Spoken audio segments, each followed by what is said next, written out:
हर हर महादेव दोस्तों, कैसे हैं आप लोग। उम्मीद करती हूँ आप लोग स्वस्थ होंगे। आज मैं श्रद्धा संगम चैनल के माध्यम से आप लोगों को भगवान शंकर जी का भजन सुनाने जा रही हूँ। अच्छा लगे तो लाइक ज़रूर करिएगा और कमेंट में आप ओम नमः शिवाय ज़रूर लिखिएगा। चलिए सुनते हैं।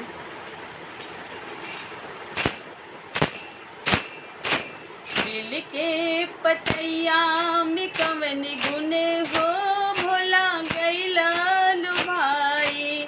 बिल के पतैया में कवन गुण हो, भोला गैला लुभाई।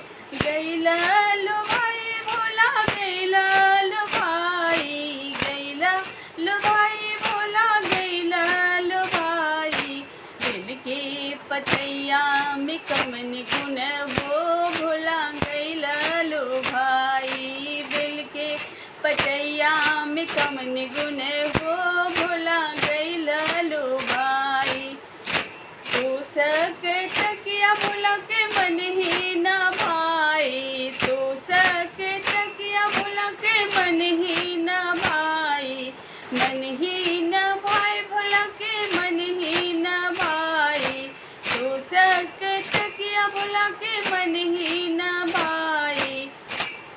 अरे मेरी गा की चाल कहाँ पाइब हो, शिव मानत नाही। बिल के पतैया में कवन गुण हो, भोला गैला लुभाई। बिल के पतैया में कवन गुण हो, भोला गैला लुभाई। हाथी से घोड़ा भोला के मन ही न भाई। मन ही न भाई भोला के मन ही न भाई। हाथी से घोड़ा भोला के मन ही न भाई। बसहा बैल कहाँ पाइब हो, शिव गैला लुभाई। बसहा बैलवा में कवन गुण हो, शिव गैला लुभाई। बिल के पतैया में कवन गुण हो, भोला गैला लुभाई। बिल के पतैया में कवन गुण हो, भोला गैला लुभाई। लड्डू मिठाई भोला के मन ही न भावी। लड्डू मिठाई भोला के मन ही न भाई। मन ही न भाई भोला के मन ही न भाई।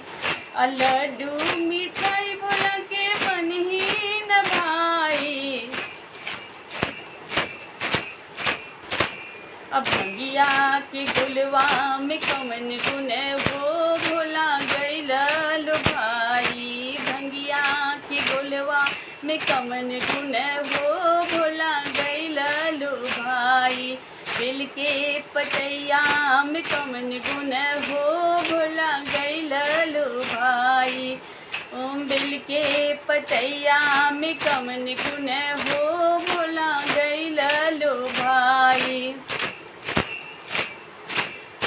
सुंदर बिटिया भोला के मन ही न भावी। सुंदर बिटिया भोला के मन ही न भाई। मन ही न भाई भोला के मन ही न भाई।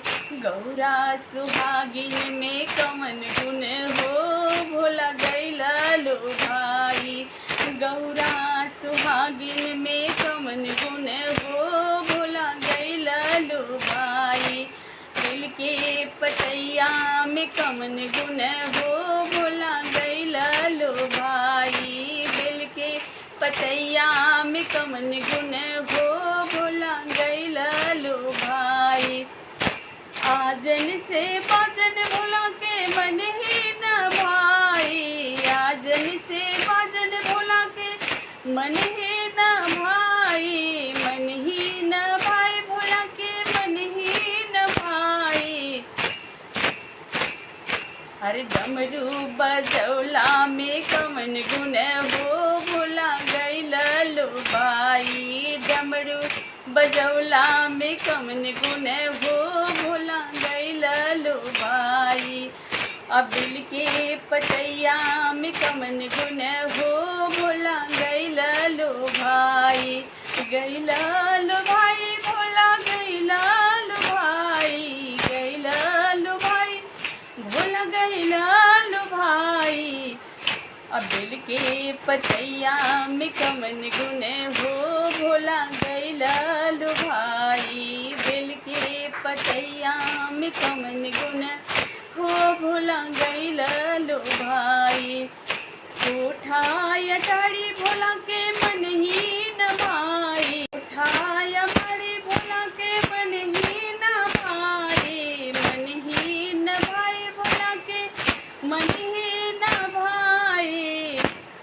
अरे टूटली झोपड़िया में कमन गुन हो भोला गैला लो भाई, टूटली झोपड़िया में कमन गुन हो भोला गैला लो भाई, बेल के पतैया में कमन गुन हो भोला गैला लो भाई, बेल के पतैया में कमन गुन हो भोला गैला लो भाई, गैला लो भाई भोला गैला लो भाई, गैला लो भाई भोला गैला लो भाई। बेल के पतैया में कमन गुन हो भोला गैला लो भाई, बेल के पतैया में कमन गुन हो भोला गैला लो भाई। हर हर महादेव।